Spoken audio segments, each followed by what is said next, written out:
जय माँ लक्ष्मी दोस्तों, आज मैं आपको पौष मास के शुक्ल पक्ष की एकादशी की व्रत कथा सुनाने जा रही हूँ। इस एकादशी को पुत्रदा एकादशी भी कहते हैं, क्योंकि इस एकादशी का व्रत निसंतान को भी सुंदर पुत्र प्रदान करने में समर्थ है। संतान प्राप्ति और उनकी रक्षा एवं प्रगति के लिए प्रत्येक नर नारी को यह व्रत करना चाहिए। आज सुदर्शन चक्रधारी भगवान विष्णु की पूजा की जाती है। भगवान श्री कृष्ण ने द्वारा अब तक कहे वृतांत को सुनने के बाद धर्मराज युधिष्ठिर ने आगे पूछा, हे गोविंद, अब कृपया करके बतलाइए कि पौष शुक्ला एकादशी का क्या नाम है, इसके व्रत की विधि क्या है और कौन से देवता की पूजा की जाती है। भगवान श्री कृष्ण ने उत्तर दिया, हे राजन, इस एकादशी का नाम पुत्रदा एकादशी है। इसमें श्री नारायण भगवान की पूजा की जाती है। इस चर और अचर संसार में पुत्रदा एकादशी के समान कोई व्रत नहीं है। इसके पुण्य से मनुष्य तेजस्वी, विद्वान, तपस्वी और लक्ष्मीवान होता है। इसकी मैं एक कथा सुनाता हूँ, तुम ध्यान पूर्वक सुनो। भद्रावती नगर में सुकेतुमान नाम का एक राजा राज्य किया करता था। उसकी कोई संतान नहीं थी। उसकी स्त्री का नाम शैव्या था। वह संतानहीन होने के कारण सदैव चिंतित रहती थी। पुत्रहीन राजा के पितृ रो रो कर पिंड लेते थे और सोचा करते थे कि इसके बाद हमें कौन पिंड देगा। राजा पुत्र न होने के कारण हर समय दुखी रहता था। उसे बंधु बांधव, धन, हाथी, घोड़े, राज्य तथा वैभव आदि सभी अर्थहीन प्रतीत होते थे। राजा सदैव यही विचार करता था कि मेरे मरने के बाद मुझे कौन पिंडदान देगा। बिना पुत्र के पितरों और देवताओं का ऋण कैसे चुकेगा। जिस घर में पुत्र ना हो उसमें सदैव अंधेरा रहता है।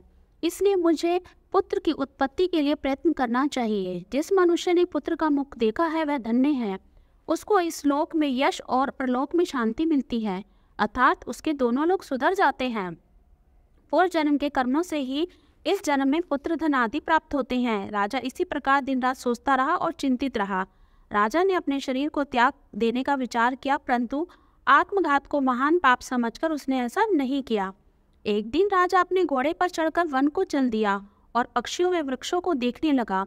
उसने देखा कि वन में मृग, वाघ और सूअर, सिंह, बंदर आदि अपने बच्चों के साथ भ्रमण कर रहे हैं। हाथी अपने बच्चों और हथियों के साथ घूम रहे हैं।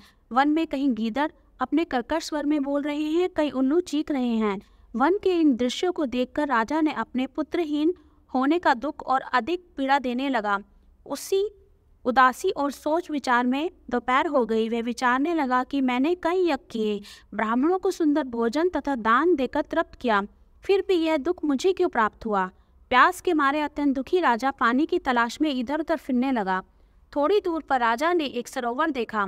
उस सरोवर में कमल खिल रहे थे तथा सारस, हंस, मगरमच्छ आदि विहार कर रहे थे। सरोवर के चारों तरफ मुनियों के आश्रम थे। उस समय राजा के दाहिने अंग फड़कने लगे। राजा शुभ शगुन समझकर घोड़े से उतरकर मुनियों को दंडवत करके उनके सामने बैठ गया। राजा को देखकर मुनियों ने कहा, हे राजन, हम तुमसे अति प्रसन्न हैं। तुम इस जगह पर कैसे आए हो सो कहो।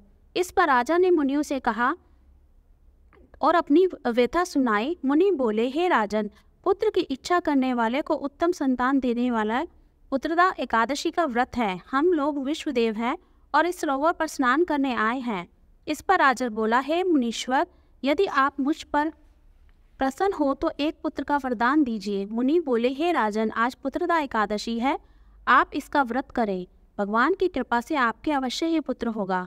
मनुष्यों के वचनों के अनुसार राजा ने उस दिन वही एकादशी का व्रत किया। वही द्वादशी को उसने व्रत का पारायण किया और मुनियों को प्रणाम कर अपने महल को वापस चला गया। उसी मास रानी ने गर्भ धारण किया और 9 महीने के पश्चात उसने एक उत्तम पुत्र को जन्म दिया, जो बड़ा होकर अत्यंत वीर, यशस्वी और प्रजापालक चक्रवर्ती सम्राट बना। भगवान श्री कृष्ण बोले, हे राजन, पुत्र प्राप्ति के लिए पुत्रदा एकादशी का व्रत करना चाहिए।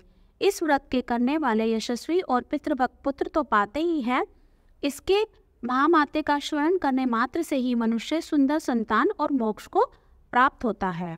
इस तरह से एकादशी की पौष मास की कथा यहीं समाप्त होती है। ओम नमो भगवते वासुदेवाय नमः।